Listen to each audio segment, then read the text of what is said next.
No silêncio da noite, quando a escuridão parece ganhar vida, histórias de terror reais emergem das sombras.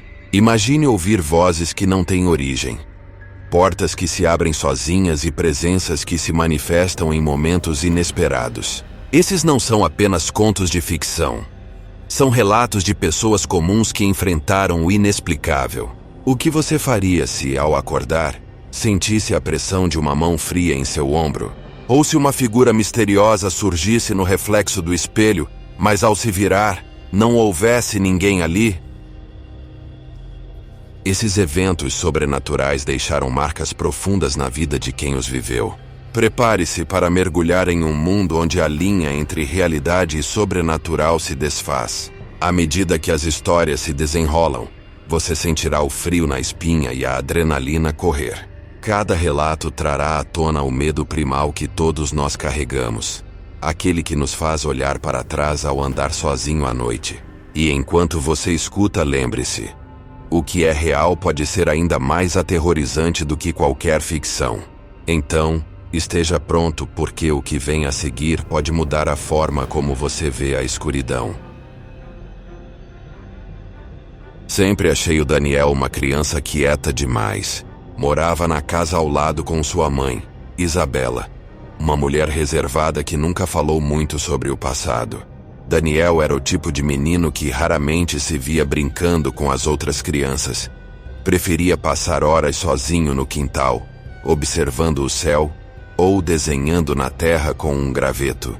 Ele tinha 8 anos, mas havia algo em seu comportamento que me incomodava profundamente. Certo dia, enquanto eu cuidava do meu jardim, percebi que Isabela estava parada na janela da cozinha, observando Daniel com uma expressão estranha. Seu olhar era uma mistura de medo e cansaço, como se carregasse um fardo insuportável. Quando ela percebeu que eu estava olhando, desviou o olhar rapidamente, mas o meu desconforto permaneceu. Com o passar das semanas, eu comecei a perceber que durante a noite, luzes estranhas se acendiam e apagavam na casa de Daniel. Havia algo errado ali, e minha curiosidade aumentou. Até que um dia, enquanto estava no meu quintal à noite, ouvi uma voz vinda da cerca que dividia nossas casas. Me aproximei devagar e vi Daniel parado ali com os olhos arregalados e o rosto pálido. "Ele está aqui", sussurrou ele quase inaudível. "Quem, Daniel?" perguntei, sentindo um arrepio subir pela espinha. "Meu outro eu. Ele fala comigo", respondeu com um sorriso irritante que me deixou sem palavras. Aquela noite fiquei acordada, preocupada. Algo estava muito errado naquela casa, e não era apenas a imaginação de uma criança solitária. Na manhã seguinte decidi conversar com Isabela, mas quando cheguei lá, a casa estava estranhamente silenciosa. Bati na porta, e Isabela atendeu com um olhar vazio, sem emoção. Perguntei sobre Daniel, e ela simplesmente disse: "Ele está dormindo, mas acho que em breve ele não será mais o mesmo." Fiquei preocupada com aquelas palavras. Naquela noite vi algo assustador da janela do meu quarto. Daniel estava no quintal, sozinho, olhando para o céu. Mas não era o Daniel que eu conhecia. Seus olhos eram negros, sem vida, e havia uma sombra ao seu lado. Uma figura alta e distorcida que parecia murmurar algo em seu ouvido. A figura olhou diretamente para mim e senti um calafrio que jamais esquecerei. Isabela desapareceu na semana seguinte. Ninguém a viu sair. Ninguém soube para onde foi. Apenas Daniel permaneceu naquela casa.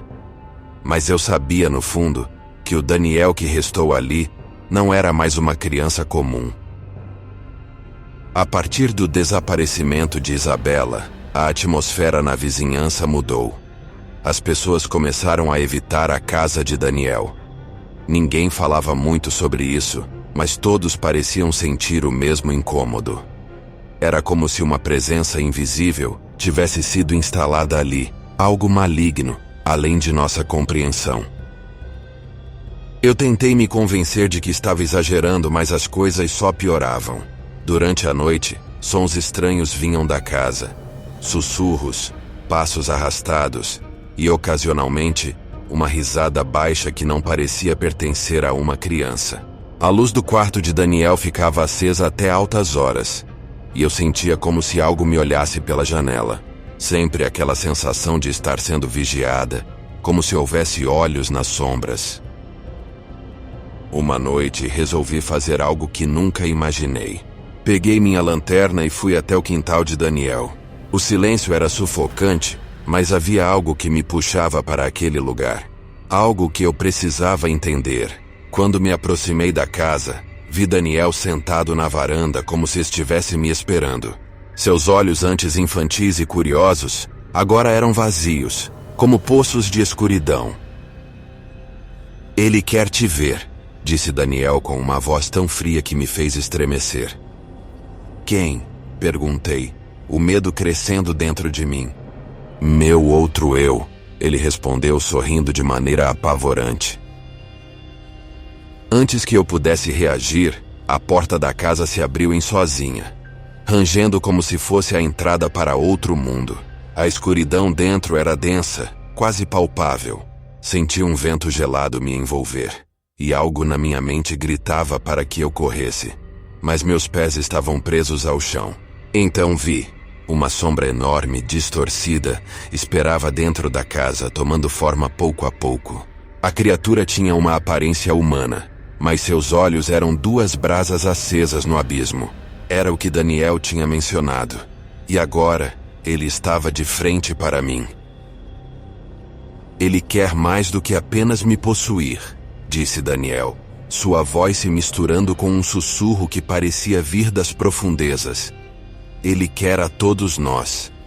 Já levou minha mãe." A figura na escuridão começou a se mover, lenta e ameaçadora, e senti a temperatura cair significativamente. Um pavor indescritível tomou conta de mim, e finalmente consegui me mover. Corri, sem olhar para trás, ouvindo a porta bater violentamente quando cruzei o portão da casa. Desde aquela noite, Daniel nunca mais foi visto fora de casa. A polícia foi chamada para investigar o desaparecimento de Isabela, mas não encontrou vestígios de nada. A casa foi considerada abandonada, e aos poucos, as pessoas pararam de falar sobre isso, como se quisessem esquecer o horror que pairava na rua. Mas eu nunca consegui esquecer. Ainda ouço vozes à noite, e às vezes, vejo uma sombra se mover perto da janela do quarto de Daniel. Eu sei que ele está lá, esperando. E temo que um dia, ele finalmente venha até mim. As autoridades foram chamadas diversas vezes, mas ninguém ousava entrar no local. A explicação oficial sobre o desaparecimento de Isabela e do próprio Daniel nunca foi satisfatória. Simplesmente sumiram, como se tivessem sido apagados da existência. As pessoas da vizinhança evitavam o assunto, mas eu não conseguia. As semanas se passaram, e eu tentei me convencer de que tudo aquilo havia sido apenas fruto da minha imaginação. Mas na calada da noite, quando o silêncio dominava, eu podia ouvir. Começou com vozes vindas do fundo da minha mente, algo que parecia distante, mas ao mesmo tempo tão próximo. A sombra de Daniel não tinha ficado apenas naquela casa. Ela estava fixada em mim. Um mês após o ocorrido, acordei no meio da noite com um arrepio na espinha.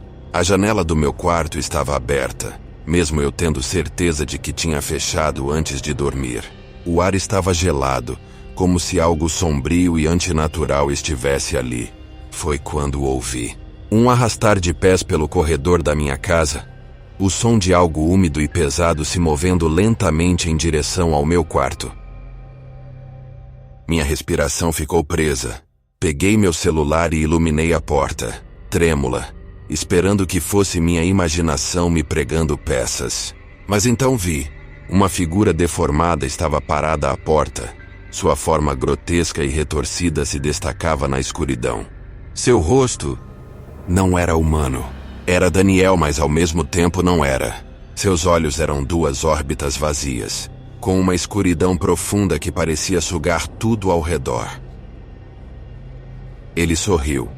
Um sorriso inumano, distorcido de uma maneira que nenhum ser humano seria capaz de fazer. Você me deixou entrar, ele sussurrou, sua voz parecendo vir de todos os cantos da sala.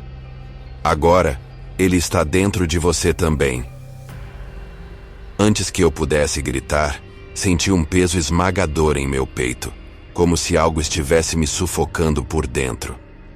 Minhas mãos tremiam, meus músculos não respondiam. E então, uma risada rouca ecoou pelo quarto. Não era só Daniel. A presença, a criatura, ela estava comigo agora. Olhei para meu reflexo no espelho e vi. Minhas pupilas eram completamente negras, assim como as de Daniel naquela noite. Um calafrio percorreu meu corpo enquanto eu sentia algo rastejando sob pele, algo que já não era mais humano. O ser havia me tomado, e agora, sua escuridão vivia dentro de mim. Eu tentei fugir. Tentei escapar daquilo que agora me consumia. Mas já era tarde. Onde quer que eu vá, onde quer que eu me esconda, ele está sempre lá, sussurrando, rindo e esperando pelo momento certo para me dominar completamente. Agora sou apenas um reflexo da pessoa que um dia fui. E se você está ouvindo isso, é porque ele já está perto. Você o deixou entrar também. Gostou do nosso conteúdo? Curta esse vídeo, inscreva-se no canal, ative o sininho para receber mais conteúdo como esse. E se você tem uma história aterrorizante e quer vê-la contada no canal, mande pra gente. Teremos um sombrio prazer em contá-la.